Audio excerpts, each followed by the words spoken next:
What Now, America? With Archbishop Fulton J. Sheen.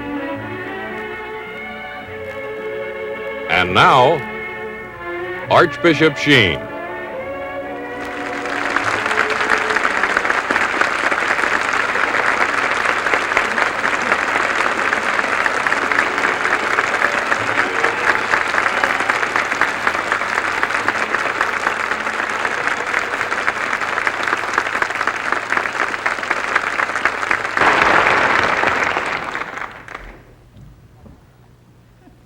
Fellow Americans, did you notice the beauty of that theme song? I must tell you about it. When I first started television, I asked Mr. Fritz Kreisler, the famous violinist, to do me a theme song. And he gave me a number of his compositions, and he said, now, choose any one you want, and you may copyright the one that you choose. So I had some musicians play the various ones, and the one that I liked was entitled Vienna March. And I said to Mr. Kreisler, I can't march on a stage, so we'll have to change this to a waltz. And he said, it can't be done. It just can't be done. Well, I said, try it. So he sat down at the piano in his living room and tried about 2 bars. And he said, see, I told you, it can't be done. It would spoil the music. With that, Mrs. Kreisler said, tonight he's in one of his no moods. So she said, Fritz, come here. So Fritz followed her out of the room, and they went down the long corridor. And at the other end of the corridor was another music room. And a short time later, I heard coming from that room the strains of that music in waltz time. Never underestimate the power of a woman. So this is now our theme song, which we've had for these years. And though I wanted something that was very beautiful, I don't know anything about music, and I can't sing, and I must tell you about that. I was once visiting Grace Moore. Remember Grace Moore, the very famous metropolitan star and movie star?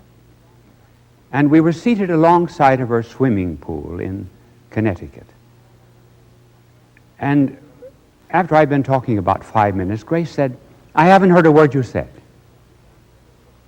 I was listening to your voice. You have a nice voice. Well, I said, Grace, if I have a nice voice, why can't I sing?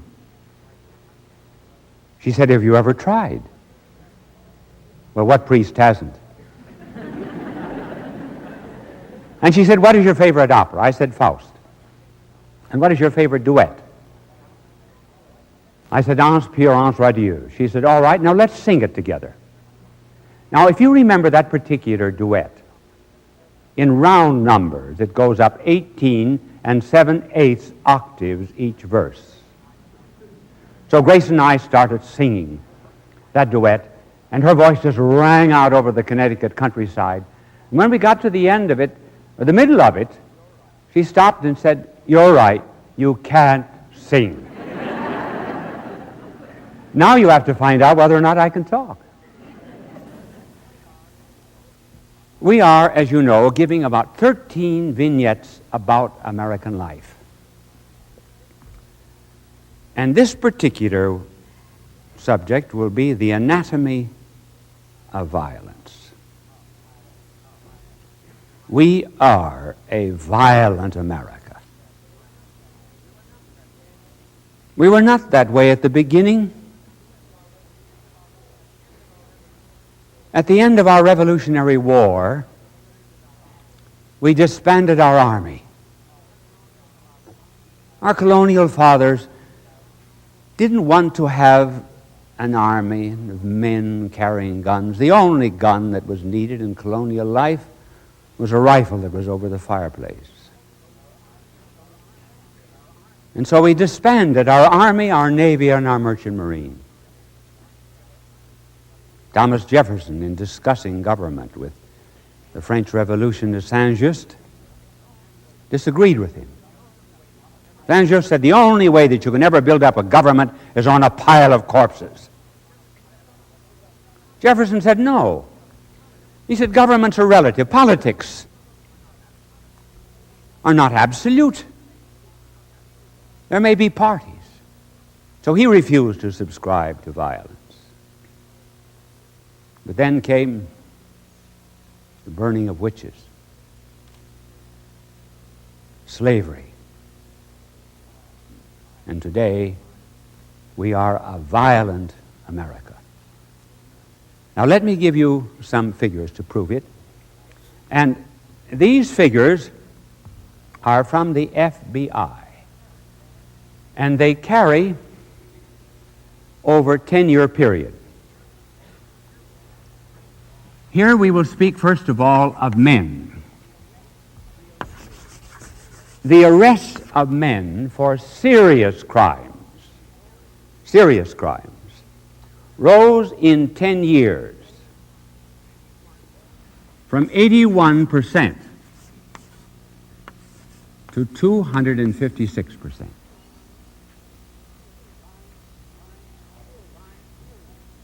Crimes, serious crimes of women, have gone up from 203% to 388 women. Evidently, in the unisex culture, we believe that they too should be just as aggressive and as violent as men. And thus we're both liberated from decency. Now let's take youth under 18. The increase of crime of youth under 18 has increased over 300%. And there's been a greater increase in the crime of girls than there has been of men. Now take, for example, certain crimes that have been committed in our national life lately. In the Chelsea project in New York City, there have been 20 women between the ages of 80 and 92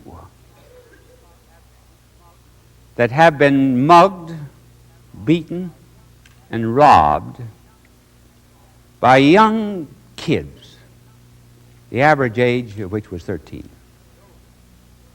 The oldest was a girl of 15. In Boston, a couple of boys saw a young woman on this roadway carrying a gallon of gasoline back to her car. She had run out of gas. They poured the gasoline over her and then set fire to her.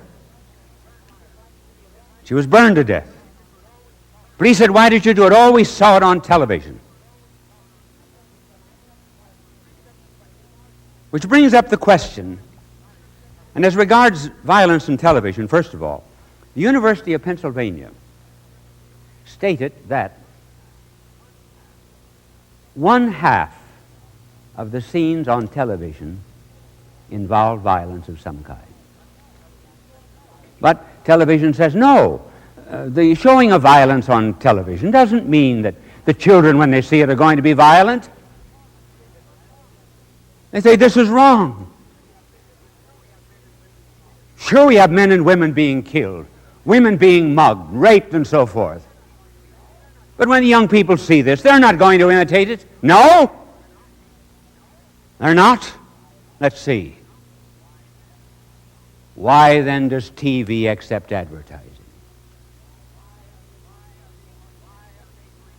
Why are they going to accept, for example, in a movie that was just bought by NBC for $10 million for one showing, why are they going to charge the sponsors $250,000 a minute?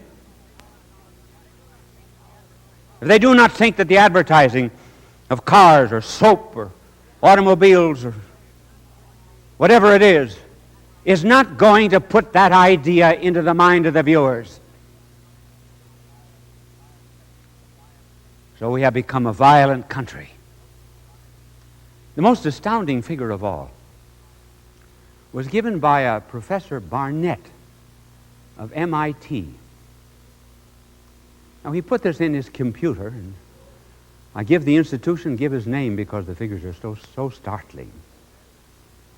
He says that any baby that is born in any of the 60 cities of the United States this year will have a 2% chance of being murdered.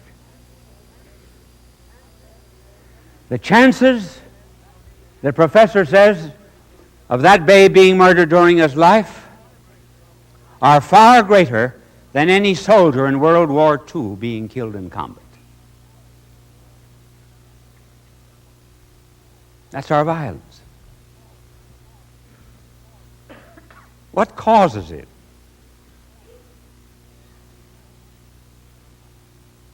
Well, one reason is every sex-mad or carnal age is a violent age. Professor Sorokin has traced this through history.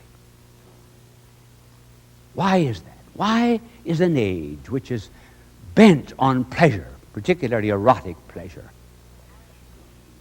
why is it a destructive, aggressive age?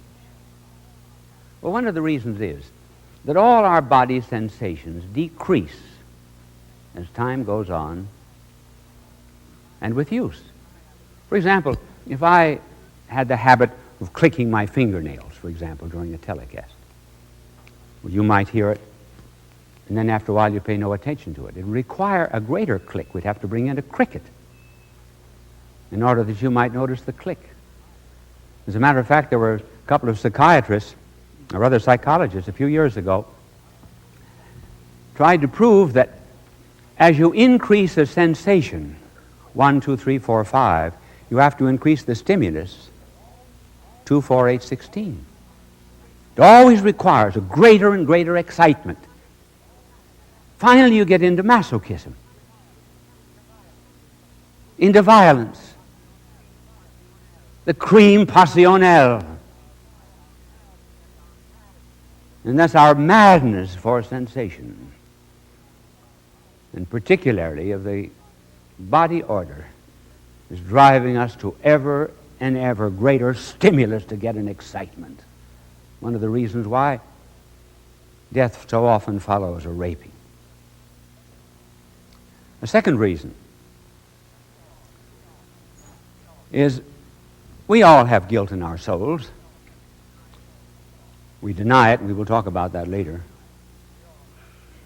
But we all have sins, things that we have done for which we are very ashamed. We know that we ought to be punished.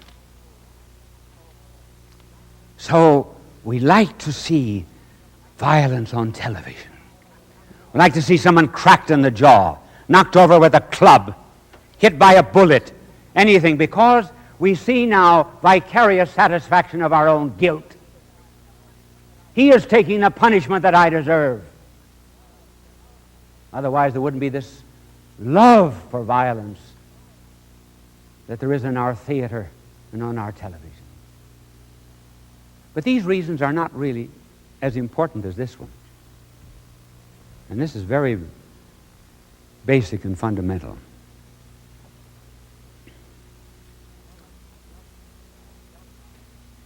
The ultimate reason for violence in our culture and civilization is the fact that Christians are no longer being Christian and not influencing the culture. That is true, in fact, for the whole Hebraic Christian tradition. What did the good Lord say about violence? He recommended it. Think of it. The kingdom of heaven is won by violence, and only the violent shall seize it. And again, I came not to bring peace, but the sword. Think of it. Bringing a sword, asking for violence. But the violence that he recommended is a different violence than the violence we have today. The violence that he recommended was not a violence that was directed against neighbor. It was a violence that was directed against self. The violence that he commended and the sword that he recommended was not the sword that swung outward like Peter's hacking off the ear of a servant of a high priest. It was the sword that was thrust inward to cut out our pride and covetousness and lust and anger and envy and gluttony and sloth. In other words, the violence that he recommended was self-discipline, self-denial, the crushing of evil instincts for the sake of the betterment of man. And that violence has been neglected. Discipline has passed out of our American life. About the only place the discipline is left is the Army, Navy, Marine Corps, Air Force, and the professional football fields. And now even they are getting away from it. We do not have it in our schools, in our seminaries, in our homes. So the violence that we are to have is the violence of self-denial. And as we neglect to practice that self-denial and that interior violence, as we drop it, the streets pick it up. The muggers lay hold of it. The rapists practice it. They are doing violence to their neighbor instead of violence to themselves. That's the reason we have so much violence in our streets. Everything we drop, the world picks up and then perverts. And not until America begins to restore in her schools and family life some self-denial, not until then will we take violence off our streets. Now, what are the advantages of this kind of violence and self-denial? Well, first of all, it develops our character. The only way that we can ever unfold what is best in us is by crushing what is base. And that requires violence. It's very much like a violin. A violinist will tighten the strings. If the string were conscious, the string would say, "Don't do that. It hurts me." But the violinist would say, "Yes, but it's in order to bring out the better melody." Character development is somewhat like sculpturing. In order to release that form that is inside of marble, one takes a hammer and chisel and cuts off huge chunks of egotism. And then by finer and more delicate touches, and even the brush of a hand, is the character revealed.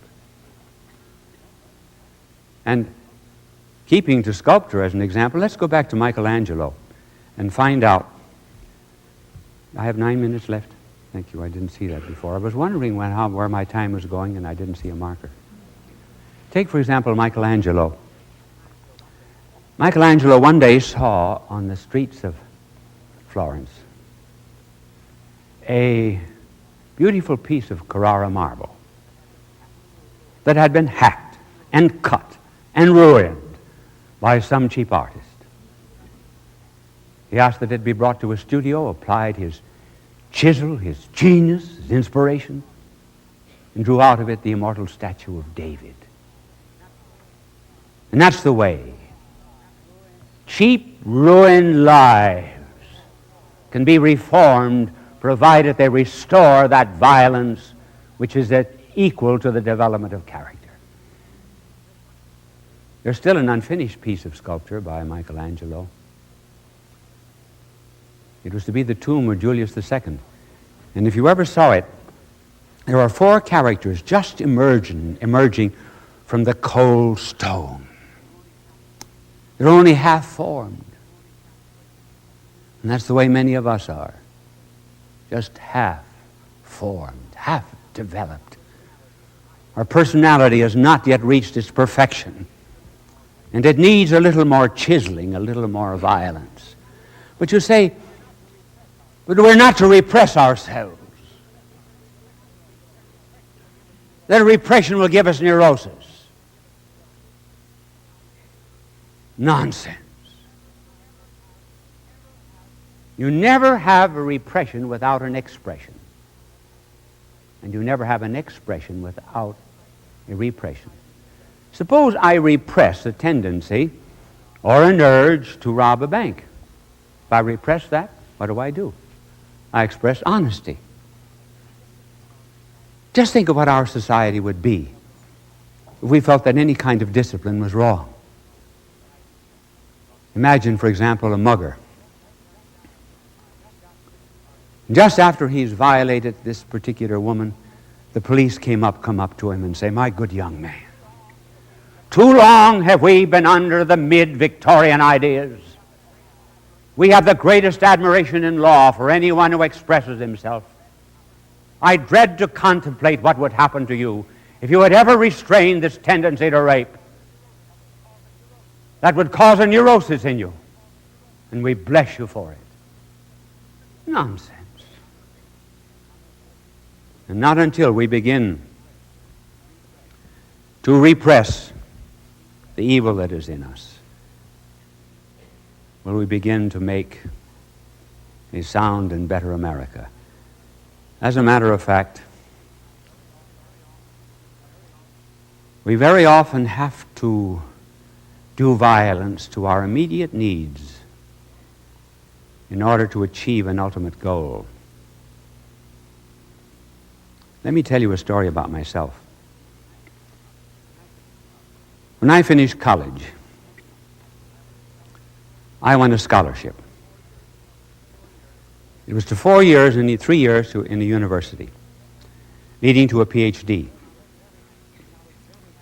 And I was very anxious to get a PhD and go through a university. And the summer after my graduation, I went to see my professor of philosophy. And with great joy, I said, "Father Bergen, I won the scholarship. Now I'm going to the university." He laid his hand on my shoulders and he said, "Listen, do you believe in God?" I said, "Of course I do." He said, "I mean practically, do you believe in God?" I said, "Well, I hope I do." He said, "You know what you should do. You should go away to the seminary. You have a vocation for the priesthood, and you should not delay it. Follow it at once." I said, "How about the scholarship?" He said, "Tear it up." I said, "No, I'll go to the seminary when I get my PhD." "No," he said, "tear it up." I tore it up. Went to the seminary. You know what happened? As a result of that violence to my wishes, I had 6 years of postgraduate work later on in the best universities in America and in Europe.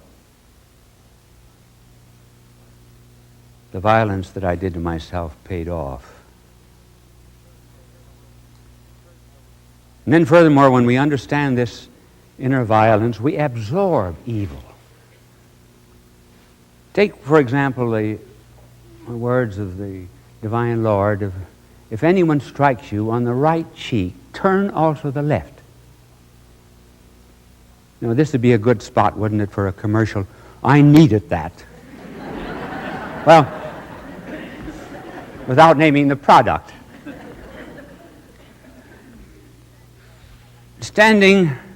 Being hit on the right cheek, you are to turn the left. Now, why is that? Well, suppose there are 10 men here, and I preach hate and violence to them. Now I said, turn around, hit your neighbor. And everyone turns around, hits the neighbor on the right cheek. Finally, when they get to the eighth man, he turns around and hit on the left cheek. He stops it. Violence does not continue when there's that kind of charity and love. And in conclusion, then, our anatomy of violence is we have become violent because America has given up the development of character and self-discipline. We have too much in our American life of that gesture, the clenched fist. That clenched fist stands for hatred and for violence and for destruction. It is the one gesture of man that takes this symbol of art and turns it into the claw of a beast.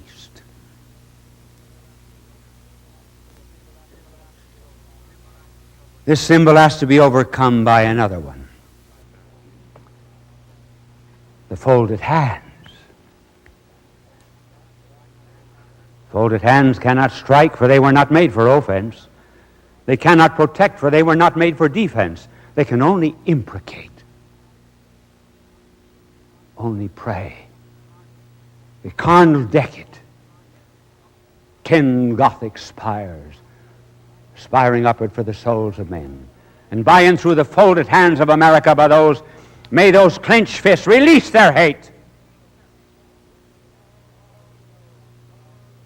And all of those who belong to the race of Cain will then understand how much sweetness there is in the violence to the lower self that makes for the majesty of the image of God. Thank you, bye, and God love you.